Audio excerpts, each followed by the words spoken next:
Candidats de s'inscrire en ligne au concours direct de la fonction publique. Certains sont satisfaits de cette plateforme, de sa simplicité et de sa fiabilité. On en parle dans ce journal. Au Burkina Faso, la plupart des pneus usagés étaient abandonnés et considérés comme symbole de pollution. Ces pneus usagés sont devenus de l'or aujourd'hui. Certains Ouagalais les recyclent pour leur donner une seconde vie et réduire leur impact négatif sur l'environnement. Fauteuils, poubelles, pots de fleurs sont entre autres des articles qui peuvent être réalisés avec ces pneus usés. Reportage à suivre dans ce journal.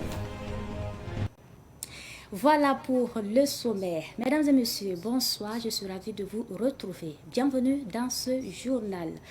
Santé pourra débuter. Le ministre de la Santé, Dr Lucien Robert Kargoubou, a annoncé qu'en plus des femmes enceintes et des enfants de moins de 5 ans, le gouvernement a décidé d'élargir l'accès aux soins médicaux gratuits à d'autres groupes vulnérables tels que les victimes d'accidents graves et de maladies chroniques. Selon le ministre, dès 2025, ce groupe bénéficiera également de la politique de gratuité de soins. Ces maladies chroniques visées par ces prises en charge sont notamment le cancer, le diabète, l'hypertension artérielle, la drépanocytose et l'albinisme.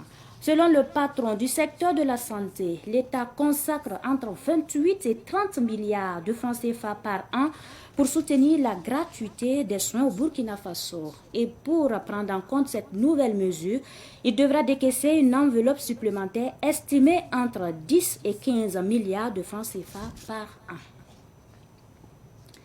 Je vous l'annonçais en titre, les candidats au concours d'entrée à la fonction publique ont déposé leur dossier cette année en utilisant la plateforme e-concours. Comment l'ont-ils trouvé?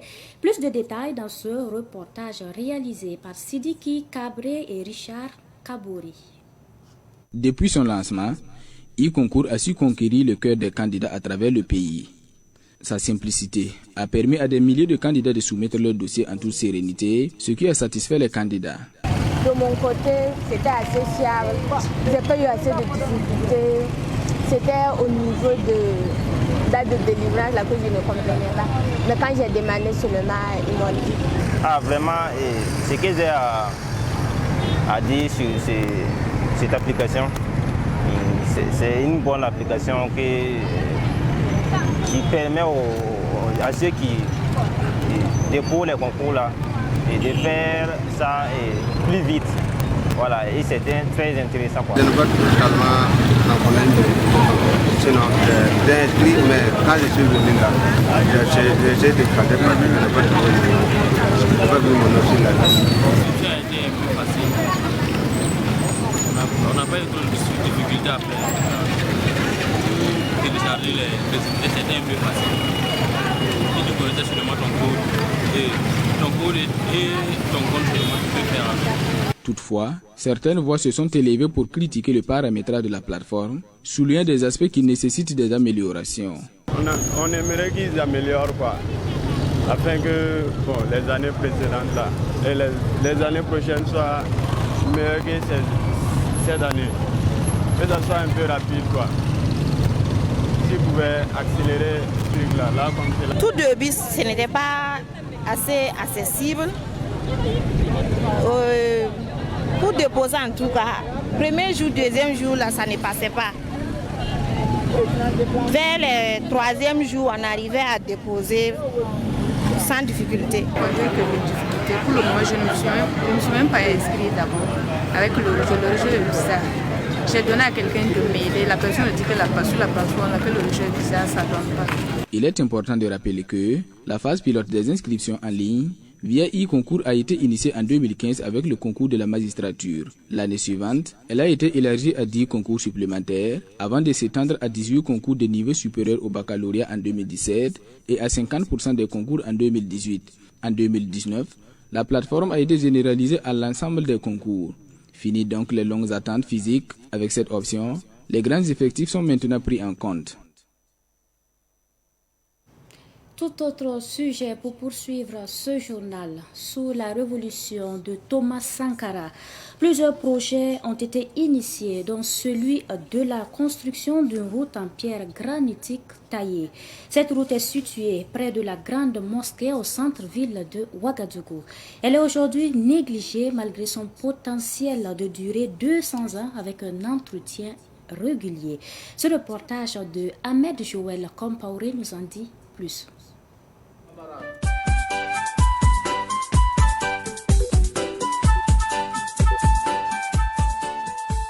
Très peu de Burkinabés savent où se trouve cette route insalubre et mal entretenue, qui est pourtant la première route en pierre granitique de Burkina Faso.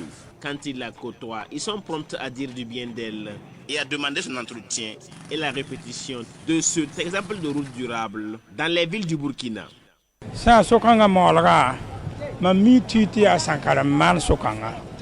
Je suis au courant que c'est Thomas Sankara qui a construit cette voie.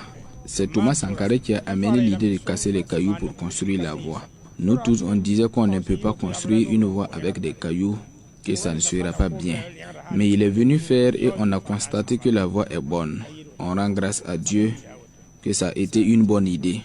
Pour que la voie dure encore plus, il ne faut pas qu'on jette l'eau sale ou les eaux savonneuses dessus parce que ça va abîmer la voie. Cette voie date il y a très longtemps. Si on construit ce genre de voies et qu'on ne les abîme pas, ça serait très bien.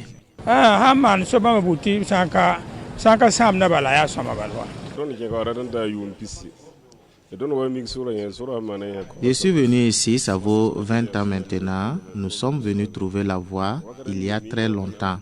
Vraiment, la voie est toujours bonne. Les gens l'empruntent sans aucune difficulté.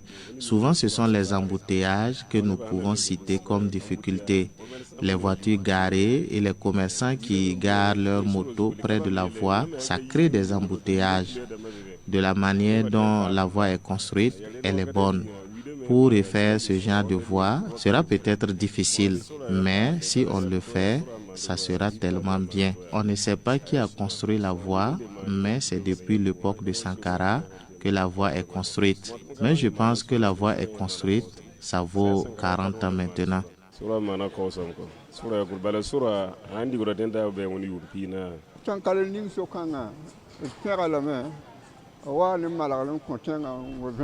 C'est Sankara qui a construit cette voie.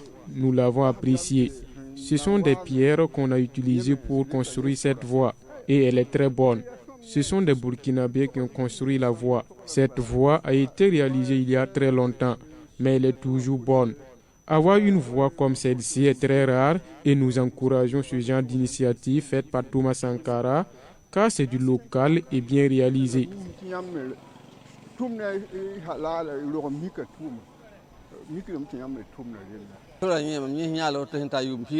Moi, j'ai commencé à emprunter la voie il y a de cela 10 ans.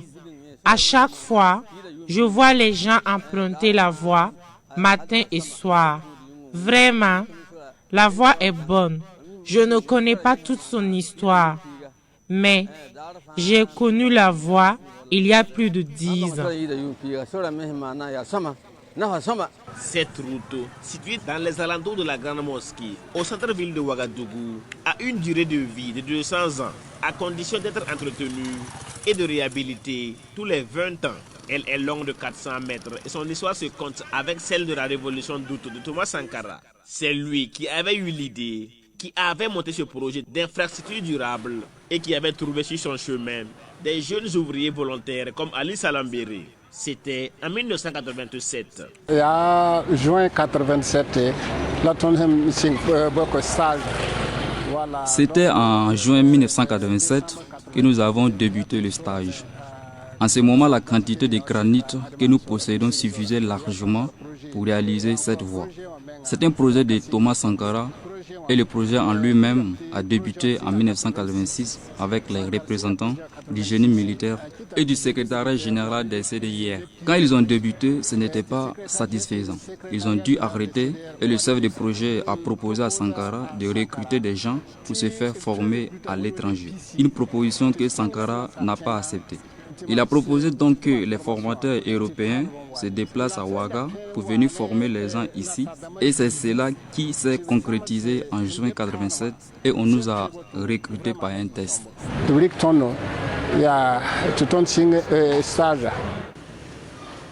La condition pour assurer la durabilité de cette route, c'est son entretien et sa réhabilitation tous les 20 ans. Le concepteur du projet PSTP IMO étant parti, son projet de route durable a été enterré avec lui. Après cette expérience unique en son genre, Ali Salambéré et ses collègues n'ont pas été intégrés dans l'administration publique. En leur qualité d'ouvriers volontaires, ils ont seulement réalisé d'autres infrastructures de moindre envergure en pierre taillée, comme ici, au jardin du tribunal militaire, ou là, au niveau des bordures du boulevard Thomas Sankara, Charles de Gaulle. Depuis près de 40 ans, il n'est plus question de routes en pierre granitique taillée de 200 ans, mais plutôt de temps en temps, des routes en pavé, comme dans les quartiers comme Dapoya, Bilbao, autour du barrage de Tanguin, et dans d'autres villes comme Tougan. Sankara, Sankara, mon président. Sankara, Sankara du Burkina. Il est venu à nos mains. Cet autre titre, à présent, les pneus usés étaient autrefois symbole de pollution.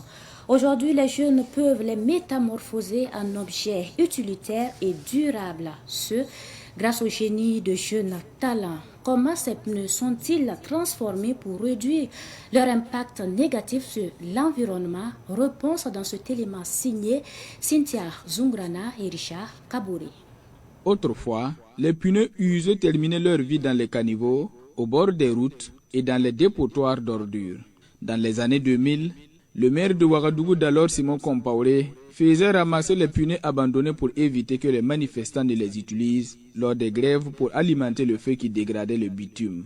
Malgré tout, en 2014, les insurgés ont utilisé des pneus incendiés dans les grandes villes pour mettre à genoux le pouvoir de Blaise Compaoré. Mais autre temps, autre mœurs. Les pneus usagés sont devenus de l'or. Les artisans et les artistes ont développé leur génie et utilisent aujourd'hui les pneus abandonnés comme matière première de fabrication de chaises, tables, poubelles, pots de pépinières de fleurs et autres objets utilitaires. Chez les adeptes de ce nouveau métier, tout commence par la collecte. Nous achetons les pneus dans les garages chez les colleurs de pneus, sur les sites miniers ou avec des gens qui nous les vendent directement. Cela fait 35 ans que j'exerce ce métier. Je l'ai commencé dès l'âge de 12 ans. Nous utilisons les pneus pour faire beaucoup de choses.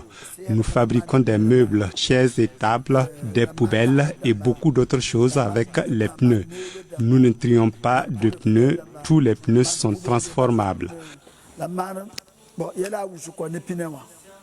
La transformation des pneus usagés en meubles a créé un vrai métier dans le domaine de la récupération. Dans cette démarche, il y a plusieurs étapes importantes.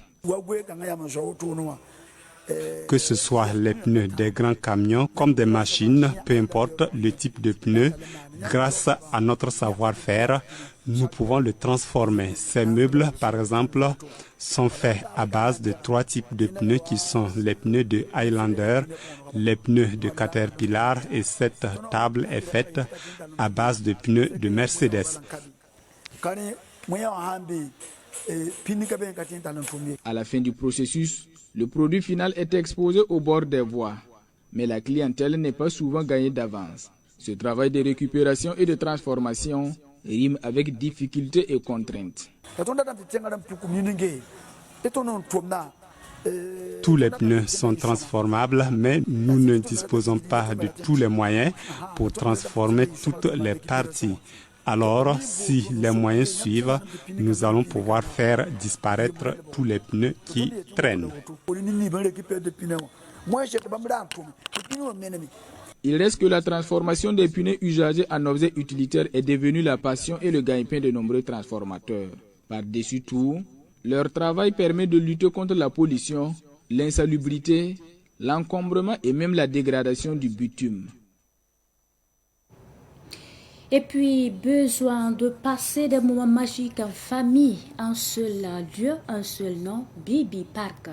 Bibi Park est le seul parc d'attractions au Burkina à disposer d'un aquapark et de la grande roue pour le bonheur des enfants. Bibi Park est situé à la ZAD à Ouagadougou. Pendant ses vacances scolaires, Bibi Park est ouvert tous les jours de 10h à 20h, comme a pu le constater Pakis Bamariama Ouedrago. Voici son reportage.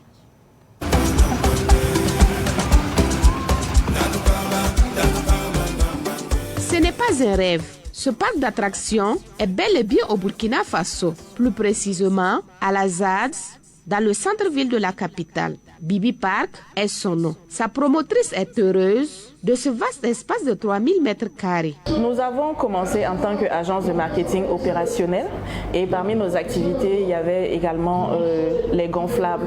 Donc, ça veut dire que nous avons commencé en tant que parc mobile. Dans nos activités, on joignait les jeux gonflables et on a vu qu'il y avait de l'engouement. Donc, on a fait une petite étude de terrain, on est passé dans plusieurs quartiers et puis finalement, on a eu l'opportunité de s'installer à la ZAD et puis l'aventure a démarré effectivement il y a déjà 6 ans de cela. À Bibi Park, les enfants ont l'embarras du choix.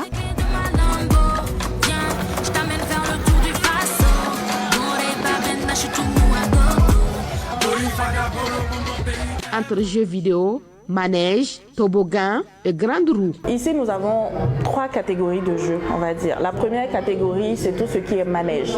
Donc, c'est le carrousel que nous appelons Sobani, il y a la grande roue, il y a le train, il y a le jumping car. Donc, aujourd'hui, je pense que nous sommes quand même le seul parc avec autant d'installations parce que nous en avons une trentaine. Donc, mis à part ces manèges-là, nous avons également un espace que nous appelons les jeux d'arcade.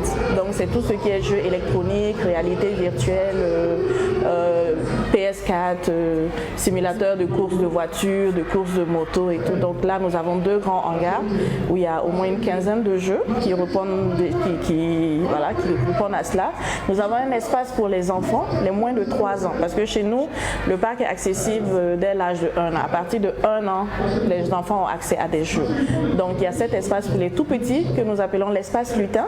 On a également les auto-tamponneuses que les enfants aiment beaucoup, les adultes aussi. Et puis notre grande innovation qui est l'aquapark. Pour avoir accès à Bibi Park, les accompagnants et les enfants de plus de 3 ans apportent une contribution de 500 francs CFA. Les parents se plaignent souvent du fait que l'entrée des accompagnants également est payante. Mais il faut comprendre que toute personne qui entre au niveau de Bibi Park est couverte par l'assurance responsabilité civile. Et c'est quelque chose qui est payant, quoi qu'on dise. Donc si on vous demande de faire un geste qui est 500 francs, c'est un peu de tout ça en fait. Ça veut dire que vous êtes couvert en prenant ce ticket-là. C'est comme si vous adhérez à notre politique d'assurance déjà. Et à côté de cela aussi, il y a le fait que le fait de payer l'entrée permet de filtrer les accès. Et c'est gratuit pour les enfants de moins de 3 ans. Maintenant, comme je disais, il y a des jeux pour les enfants de moins de 3 ans. Et l'entrée, bien que l'entrée soit gratuite, maintenant, si vous voulez que l'enfant participe à ces jeux-là, vous allez payer les tickets. Mais même là, ce sont des jeux de 500 francs. On a vraiment réfléchi au panier moyen du parent, voilà, surtout pour le parent qui vient avec plusieurs enfants. Donc, normalement, à partir de 5000 francs, l'enfant peut passer un moment quand même de qualité au niveau du parc. Les jeux sont à partir de 500 francs et ça évolue. Nous avons des jeux de 500 pour la grande majorité. Après, les jeux électroniques sont à 1000 francs. Le plus cher est à 2000, ce qui concerne la réalité virtuelle. Et puis, la piscine, c'est 3000 francs et c'est pour toute la journée. Avec ses vacances, Gloria Nyon, élève en classe de 4e à Manga, a le temps de faire un tour à Bibi Park comme elle le fait depuis 5 ans. Quand c'est possible, elle est avec son petit frère. Je viens à Bibi Park presque chaque année pendant les vacances. Donc je participe aux jeux, les activités. Bon, je voulais juste dire que Bibi Park, c'est un endroit vraiment pour les enfants, qui épanouit les enfants. Aujourd'hui, papa a dépensé plus de 25 000 pour nous faire plaisir. Je remercie Dieu de nous avoir donné un bon papa qui nous amène souvent à Bibi Park. Sidi Mohamed Baba Tarnagda est tout aussi heureux d'être à Bibi Park. Je suis venue pour monter là-bas. Oui, j'ai aimé. On a fait de me caler, et puis j'ai beau caler comme toujours de là-bas. Oui, j'avais monté pour le plaisir pour monter. Les parents sont presque toujours à côté, à l'image de la mère de Sidi Mohamed. Il aime s'amuser et puis si elle vient ici, il est content. C'est à cause de ça que je l'ai amené ici. C'est la première fois, c'est mon mari qui m'a amené ici tout de suite. C'est joli en tout cas, c'est magnifique. Les enfants s'amusent et puis c'est très joli. La maîtresse des lieux, Nafi Condé, n'hésite pas à offrir des récompenses aux clients les plus fidèles.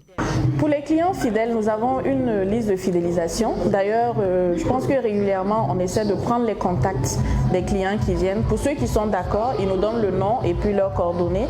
Et régulièrement, on leur envoie des messages pour les informer de nos activités et puis de leur faire des cadeaux. Selon la responsable de Bibi Park, Nafi Condé, le dispositif sécuritaire mis en place rassure. Côté sécurité, effectivement, nous n'avons pas fait les choses à la légère. Déjà, l'espace a une grande clôture. Les accès sont sécurisés. Il y a des vigiles qui surveillent cela. C'est-à-dire, tant que l'enfant est dans le parc, nous également, on contribue à cette sécurité-là. Nous avons une trentaine de caméras également qui filment en tout temps. Donc, ça nous permet également d'avoir une vue générale sur tout ce qui se passe. Bien sûr, il y a tout ce qui est consigne incendie, tout ce qui est consigne ne pas approcher des endroits difficiles. Au niveau de chaque jeu, il y a des consignes de sécurité qui sont affichées, donc, et que le moniteur également prend la peine de répéter aux parents avant d'installer les enfants. Donc ça fait que si l'âge de l'enfant n'est pas arrivé, on n'accepte pas que l'enfant accède. On a souscrit également à une assurance responsabilité civile auprès d'une assurance de la place. Et quand on a des événements spécifiques, comme par exemple les concerts pendant les vacances, on renforce encore plus la sécurité et si c'est nécessaire, on fait appel aux forces de l'ordre pour que vraiment tout soit mis en œuvre pour que tout se passe bien. En plus des jeux, Bibi Park dispose d'un restaurant au grand bonheur des enfants, de leurs parents et d'autres accompagnants. Bibi Park est situé dans la zone d'activité diverses ZAD et est reconnaissable par le mur avec les dessins d'enfants au bord de la double voie menant à l'immeuble Nescafé et à la station Petrofa ZAD. Bibi Park est ouvert de 10h à 20h du mercredi au dimanche pendant l'année scolaire et tous les jours pendant les congés et les vacances scolaires aux mêmes heures de 10h à 20h. Ses portes sont aussi ouvertes tous les jours fériés. Dans une démarche similaire, et cette fois-ci, nous parlons éducation artistique et culturelle. Bienvenue Théâtre du Bazega a clos son camp vacances art et culture le samedi dernier à Kombisiri. Plus d'une vingtaine d'enfants se sont familiarisés avec plusieurs disciplines culturelles. Cette troisième édition s'est tenue sous le thème éducation artistique et reconquête territoriale. On fait le point avec Innocent Kabouré, notre correspondant dans le Bazega. Cette troisième édition de Camp Vacances Arts et Culture a permis aux enfants d'acquérir des connaissances sur plusieurs disciplines culturelles. En guise de restitution, c'est sous les regards des parents et des autorités locales que ces campeurs ont démontré ce qu'ils ont appris durant ces jours en récital, en conte, en slam, en théâtre, en danse et bien d'autres. C'est une éducation artistique, selon les initiateurs, qui inculque des valeurs morales et civiques aux enfants. L'éducation artistique permet aux enfants de se développer, de prendre conscience, de se découvrir, et de découvrir le beau, et d'apprécier eux-mêmes et d'apprécier ce que font les autres. Donc du coup, avec les vacances, nous avons jugé d'organiser ce camp vacances qui est à sa troisième édition pour impliquer les valeurs de patriotisme, de vivre ensemble de paix avec nos jeunes frères où, durant ces 10 jours, nous avons pu échanger sur les disciplines artistiques telles que le théâtre, la danse, la poésie et le conte. Pour la quatrième édition, nous avons la perspective d'aller de cette année de une vingtaine d'enfants à une centaine d'enfants et encore prolonger le jour de 10 jours à 2 semaines. Cette initiative a été soutenue par les premiers responsables de la culture de la province du Bazega. Pour le directeur provincial de la culture et du tourisme, la culture est un socle du développement. C'est vraiment une très belle initiative de sa part. Nous l'accompagnons techniquement. Nous faisons en tout cas tout ce qui est à notre possible pour que ce camp vacances-là puisse véritablement prendre place au sein d'autres activités qui, en tout cas, est dans la promotion de la culture. Les parents, après avoir suivi les prestations de leurs enfants, se réjouissent et apprécient positivement cette initiative. C'est une très belle initiative. Ça éveille les enfants, ça contribue à l'éducation des enfants. Il ne faut même pas hésiter parce que les enfants apprennent beaucoup. Et le vivre ensemble, le fait de partager les uns avec les autres, c'est déjà énorme. Et on apprend beaucoup. Très satisfait, ce campeur de cette 3e édition invite ses camarades à ne pas manquer les prochains rendez-vous.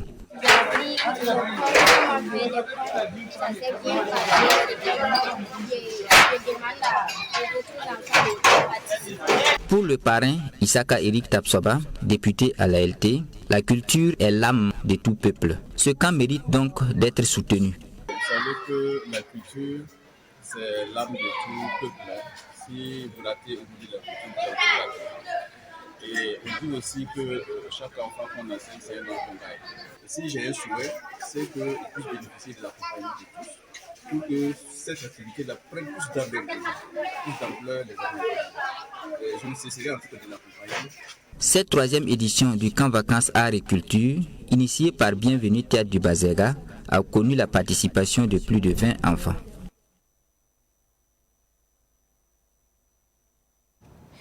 L'actualité internationale à présent. L'Afrique exige 2 sièges de membres permanents au Conseil de sécurité de l'Organisation des Nations Unies, ONU.